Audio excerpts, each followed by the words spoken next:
I'm Marjorie Hale, and if there's one moment that split my life cleanly into before and after, it was the sight of my 8-year-old granddaughter sitting alone in the middle of O'Hare Airport.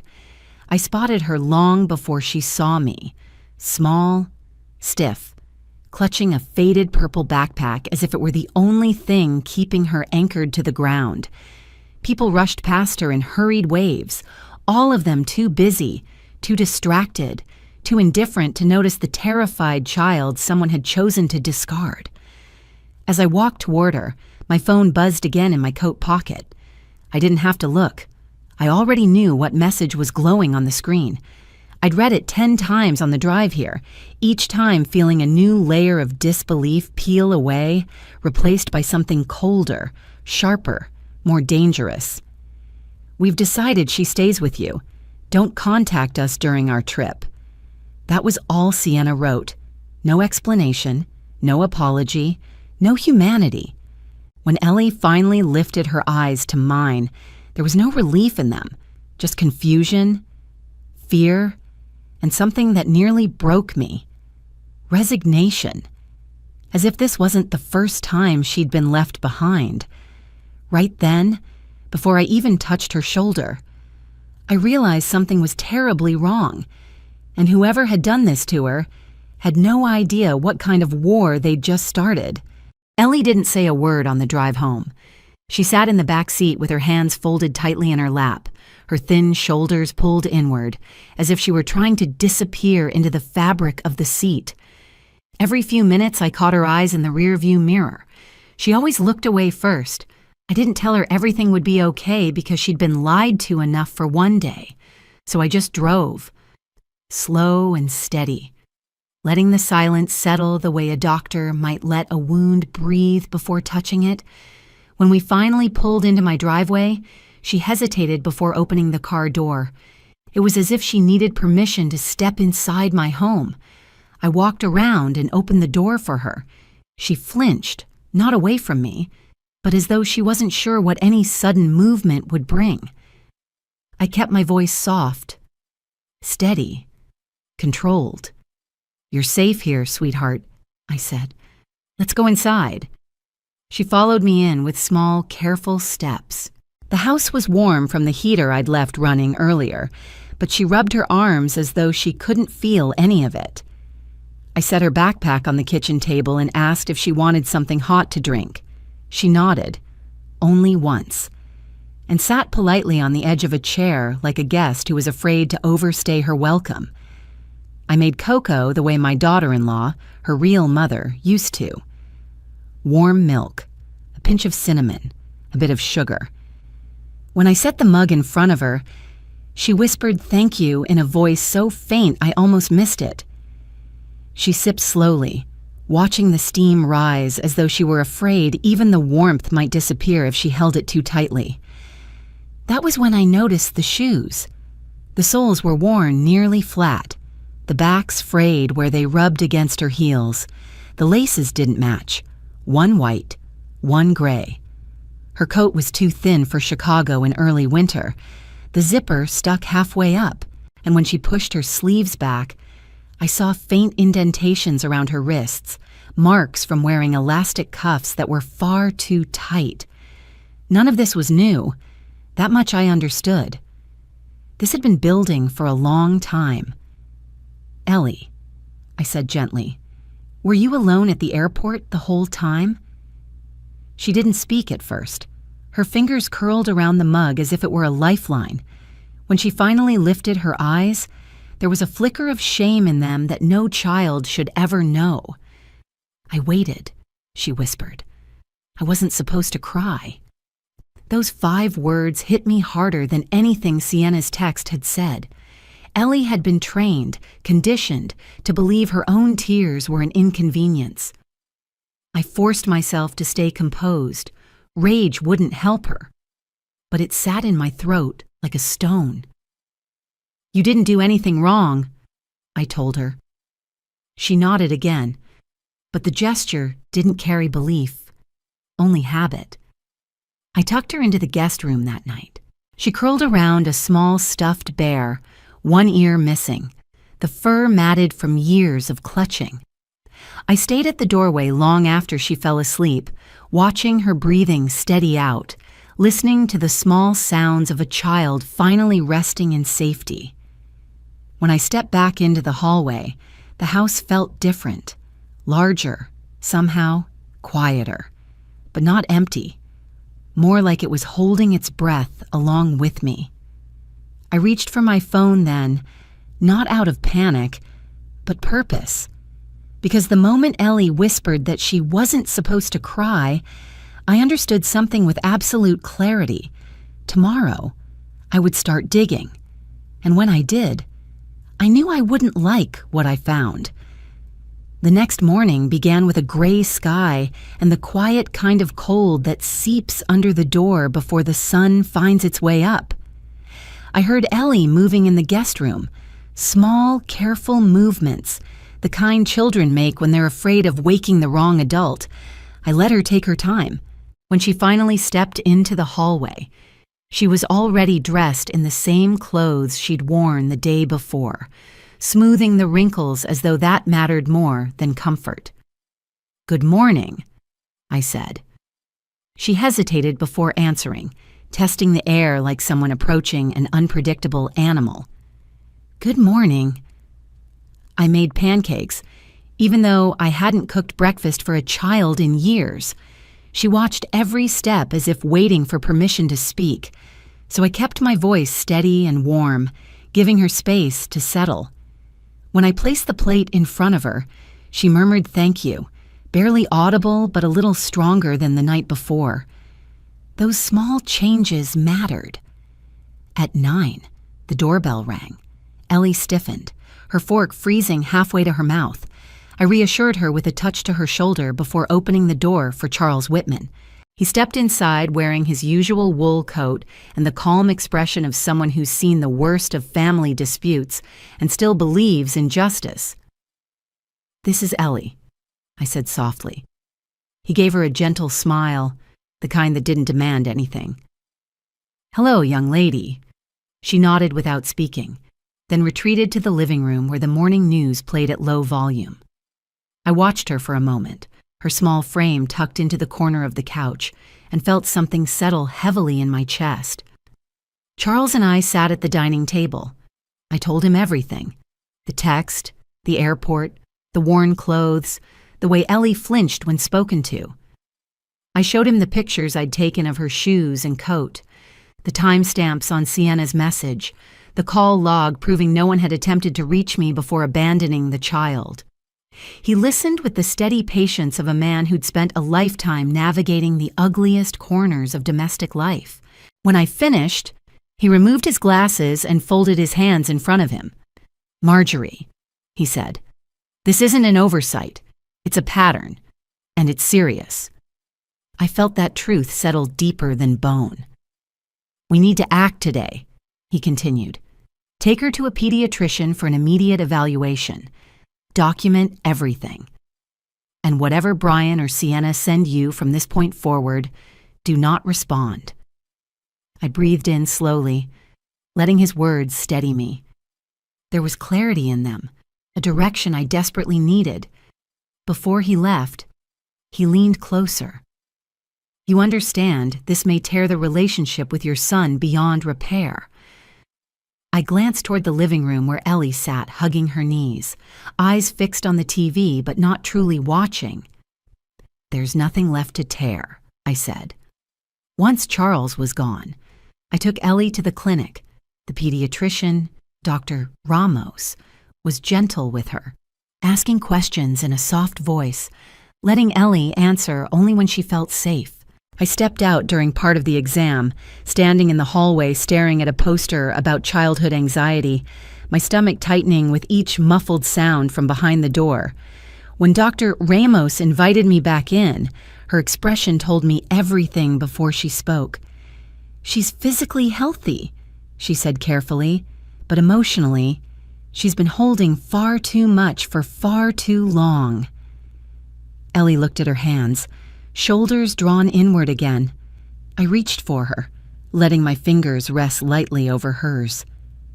"We'll take it one step at a time," I told her, and I meant it.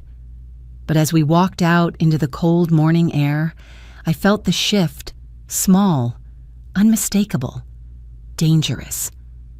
The truth was no longer hiding in shadows. Part of it had already stepped into the light, and I knew the rest was coming. The days that followed felt strangely suspended, as if the world were holding its breath while I gathered the pieces of a story no child should ever be part of.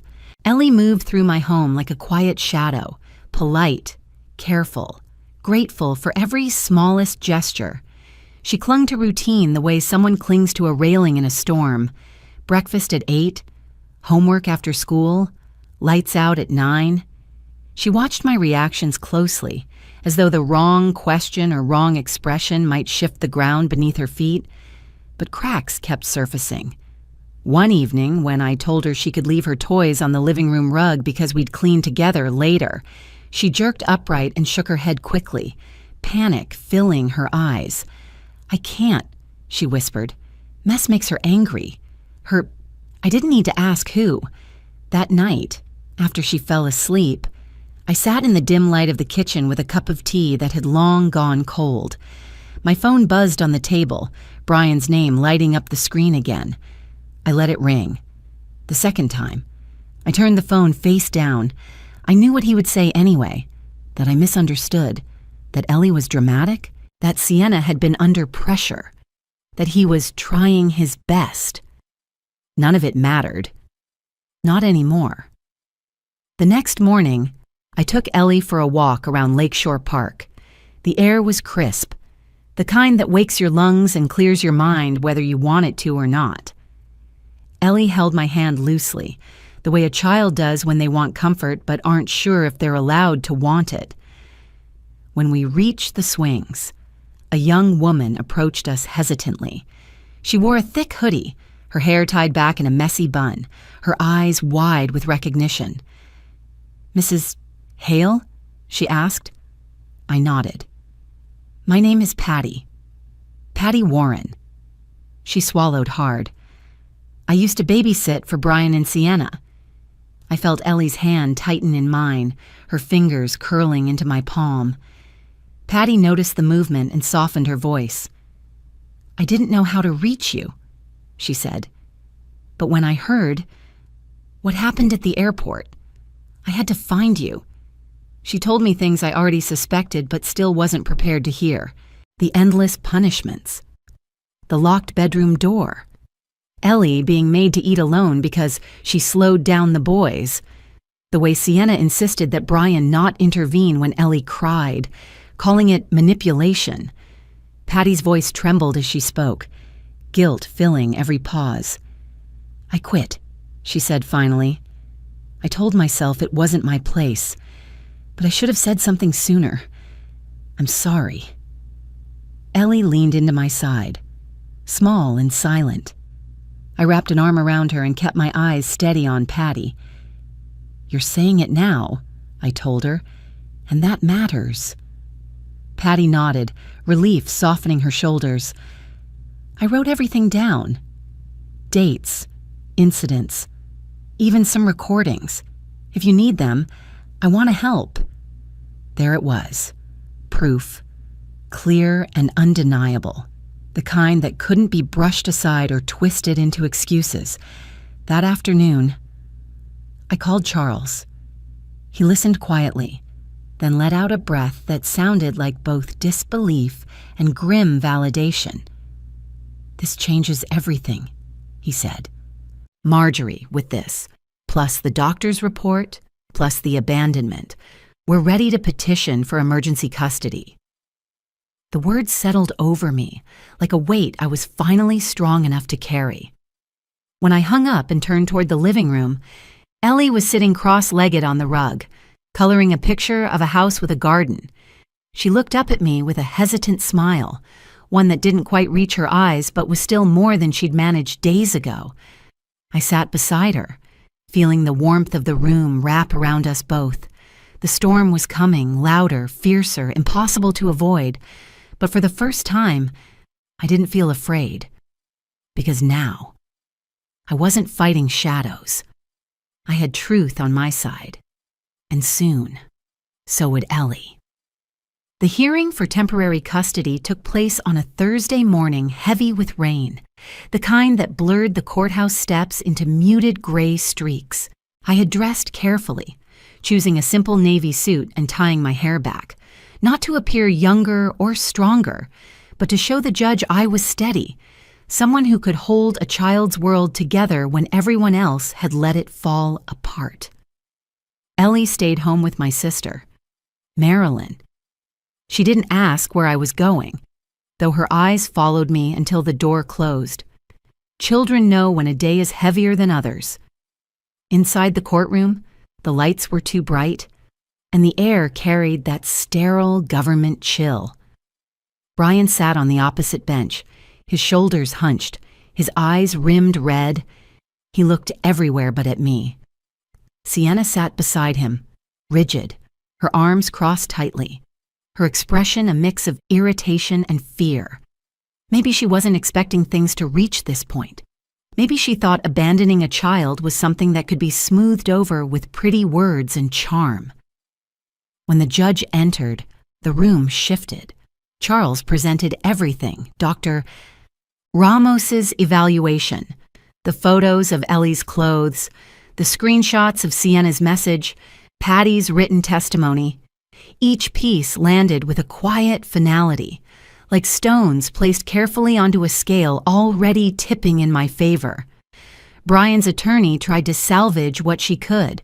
She spoke of misunderstandings, of a family under stress, of a father who loved his daughter but had made an unfortunate misjudgment. But each time she spoke, the judge's expression grew colder, more incredulous, as though he couldn't believe he was hearing someone defend the indefensible. When it was Brian's turn to speak, he finally looked at me. His voice shook. He said he never meant to hurt Ellie. He said he thought I would arrive sooner. He said he didn't think she'd be alone for long. But each word was a reminder that he had thought more about convenience than the fear of an 8-year-old girl sitting abandoned in one of the busiest airports in the country. Then came Sienna's turn. Her voice was firm, practiced, carefully polished. She insisted Ellie had behavioral issues. She insisted she'd only wanted a peaceful vacation. She insisted I'd always tried to undermine her authority. The judge interrupted her. "You left a minor child alone in a public airport," he said. "For 32 minutes. You did not check that she was safely transferred to her guardian. That is not an oversight. That is neglect." Sienna's mouth snapped shut. For the first time, I saw fear flicker in her eyes. The ruling came quickly. Temporary custody granted to me. Supervised visits for Brian. No contact whatsoever for Sienna. As the gavel struck, Brian collapsed into his seat, covering his face with both hands. Sienna stood frozen, as though the judge had spoken in a language she didn't understand. I walked out without looking back. The rain had stopped, leaving the courthouse steps slick and shining under a pale sky. When I reached my car, my hands trembled, not from fear, but release. For the first time in months, the weight on my chest eased, replaced with something steady, fierce, and unshakable. When I arrived home, Ellie ran to me, her hair loose from an afternoon of playing. She hugged me with both arms, squeezing without letting go. I held her tightly, breathing in the warmth of a child finally beginning to feel safe. We spent the next weeks building something that resembled a life: therapy sessions, new routines, laughter returning in small and fragile bursts. Ellie started drawing again, pictures of gardens and houses and sunlight instead of empty rooms and dark corners. But beneath all of that, I knew what still waited ahead. The final hearing, the one that would decide everything. And this time, I was ready to finish what they had started. The day of the final hearing dawned with a pale, quiet light, the kind that slips across your living room floor before you've fully woken. I sat at the table with a cup of coffee growing cold between my hands, trying to steady myself. Ellie padded into the kitchen in her socks, her hair tousled from sleep. She didn't ask where I was going, but she leaned against my side for a moment, as if she needed to anchor herself before the day began. "You'll come back?" she whispered.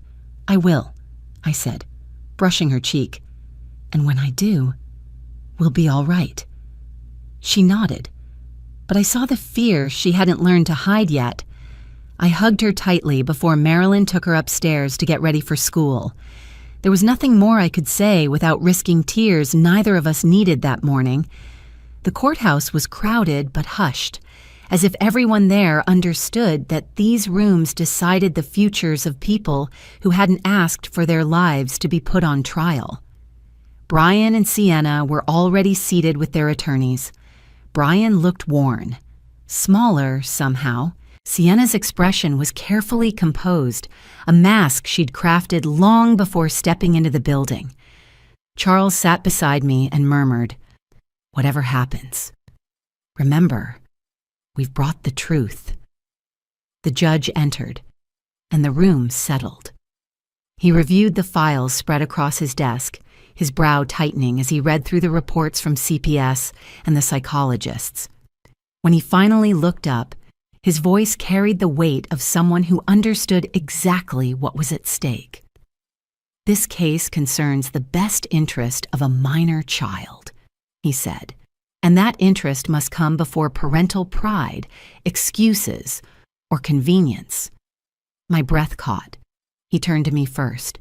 "Mrs. Hale, the evidence shows your granddaughter has experienced significant improvement under your care. She displays increased emotional stability and a renewed sense of safety." Then his gaze shifted to Brian. "Mr. Hale, the record reflects a troubling pattern of avoidance and passivity. While you may care for your daughter, you failed to protect her when she needed you most." Brian closed his eyes, and something inside him seemed to fold. Finally, the judge addressed Sienna. "Mrs. Carter, your actions demonstrate a consistent lack of empathy and an inability to provide a supportive environment for this child. The documented behavior constitutes emotional neglect." For the first time, Sienna looked truly unsettled. The judge lifted the ruling. "Permanent custody shall be granted to Mrs. Hale. The father may apply for supervised visitation after completing an approved course of therapy. Contact between Mrs. Carter and the minor child is prohibited until further evaluation. This court is adjourned." The gavel struck. Sharp, final. I didn't move right away. Relief spread slowly, like warmth returning to frozen hands. When I finally stood, Brian approached, stopping a few feet away. "I'm sorry," he said softly. "I let everything slip through my fingers. I don't expect forgiveness, but I needed you to hear that." I nodded, because that was all I could offer. Sorry didn't undo the choices he'd made, but it mattered that he said it. Outside, the sky had cleared. Sunlight spilled across the courthouse steps, bright and startling after the weight of the morning. I walked to my car with a steadiness I hadn't felt in a long time. When I opened the door to my house, Ellie ran toward me, her eyes wide with hope she was afraid to voice. "Grandma!" I knelt down, taking her hands in mine. "I came home," I said, "and you're staying with me. For good." Her face softened, and tears filled her eyes, this time without fear of punishment. She threw her arms around me, holding me as tightly as an 8-year-old could. That night, she fell asleep quickly, clutching her stuffed bear. I stood at her doorway for a long time, listening to the soft rhythm of her breathing. It was the sound of peace settling into a place where fear had lived for too long. I stepped outside onto the porch. The sun was setting, washing the yard in gold. For the first time in months, I let myself exhale fully. Justice hadn't come loudly. It had come through patience, truth, and the quiet determination to protect a child who deserved so much more. And in that fading light, I understood something simple and deep. I hadn't just saved Ellie. I had saved myself, too.